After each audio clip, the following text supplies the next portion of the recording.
Salut tout le monde et c'est parti pour notre troisième vidéo sur le Tokyo Game Show 2023. Aujourd'hui on va faire un tour du côté du stand de Koei Tecmo.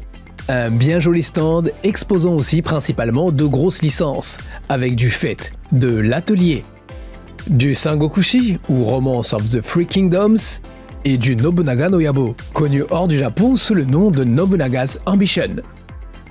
Je vous propose de passer tout de suite à droite du stand avec un sympathique décor pour nous plonger dans l'univers de l'alchimie. Voici le coin Atelier Lesliana, avec en son centre un chaudron et des cosplayeuses. Je pense que pour ceux qui connaissent bien la série, vous avez déjà repéré les personnages des anciens ateliers. On peut constater qu'ils ont surtout mis de la force dans les décors et les cosplayeuses, plutôt que dans les postes d'essai, ce qui peut se comprendre car ce jeu est sorti au Japon durant le Tokyo Game Show.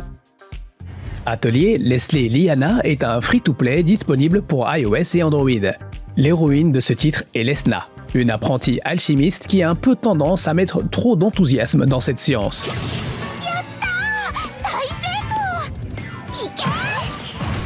Mais dans l'univers de ce jeu, l'alchimie a disparu depuis plus de 150 ans. Le jeu commence par une longue introduction doublée de voix, où l'on découvre une Lesna attachante, avec des angles de caméra bien étudiés pour mettre en avant sa bonne santé.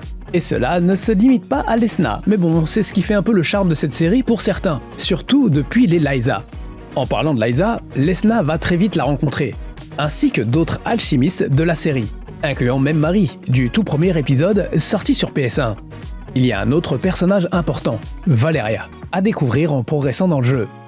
J'avoue que cela m'a fait sourire de voir les différents protagonistes de la série interagir entre eux, et je pense que cela fera plaisir à bien des fans de la série. Dans ce jeu, il est possible de créer des équipes de 5 personnages, pour partir à l'aventure et affronter des monstres, afin de récupérer des ingrédients. Des ingrédients qui nous permettront de faire de l'alchimie pour créer des objets pour mener à bien nos quêtes. Oui, comme dans tous les ateliers. Les personnages composant notre équipe sont à obtenir avec des gachas, et oui, il est là le business. Les combats se passent en tour par tour, il y a un mode automatique et la possibilité de les accélérer. Au final, ce qui compte, c'est surtout le niveau des personnages et la qualité de leur équipement.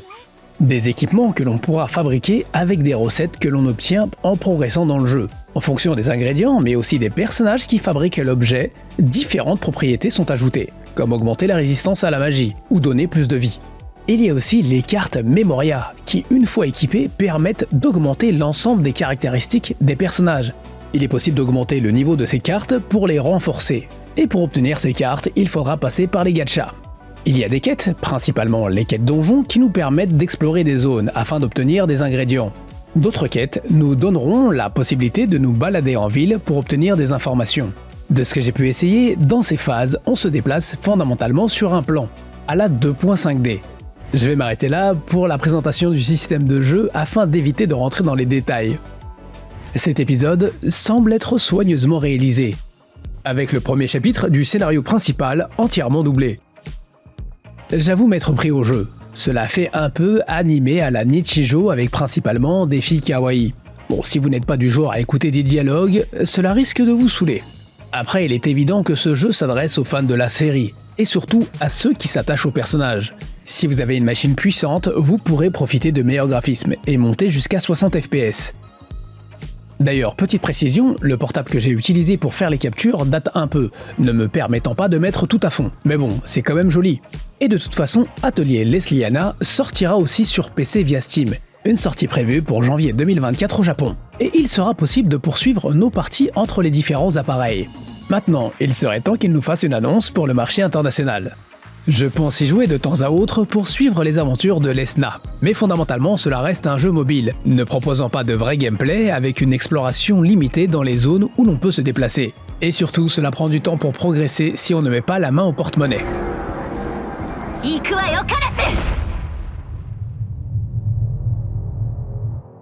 Allez, passons au centre du stand avec une lune et une statue taille réelle de Musashi Miyamoto en mode Berserker. Ce n'est bien sûr pas le fameux samouraï, mais la servante à son image issue de Fate Samurai Remnant. Je vous laisse apprécier la qualité des finitions.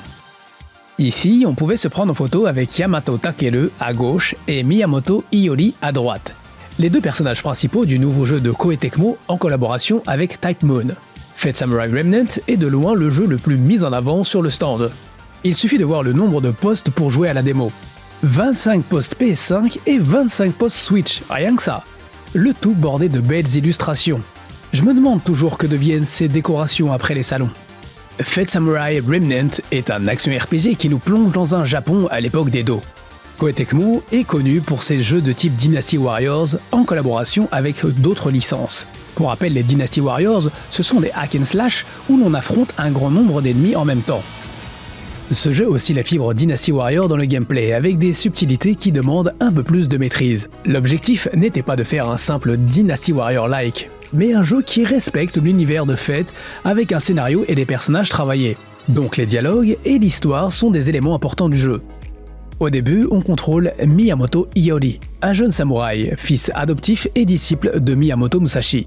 Entraîné depuis son enfance, Iori, comme son maître, maîtrise l'art du Nitoryu, qui est la capacité de manier un katana dans chaque main.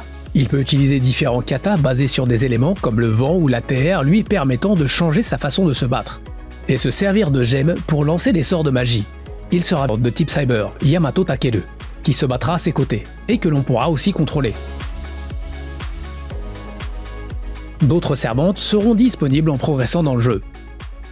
Niveau graphique, c'est loin d'être impressionnant, surtout pour une PS5. Le jeu a sûrement été pensé pour pouvoir tourner sur une Switch, mais le jeu perd en qualité sur la console de Nintendo, avec des baisses de framerate. Dans l'ensemble, on a une impression de jeu pré-PS4, techniquement, mais aussi au niveau du gameplay, avec une tendance à être un peu répétitif, comme c'est souvent le cas avec les Dynasty Warriors. Il n'empêche que ce jeu a son style, avec un joli caractère design, le tout appuyé de doublage de qualité en japonais. Pour ceux qui connaissent bien les fêtes, en particulier Fate Grand Order, on y retrouve bien des servants. Ici est exposée la version Treasure Box pour Switch, incluant cette figurine de Musashi Miyamoto, échelle 1/7. Fate Samurai Remnant est disponible depuis fin septembre 2023 sur PS4, PS5, Nintendo Switch et Steam.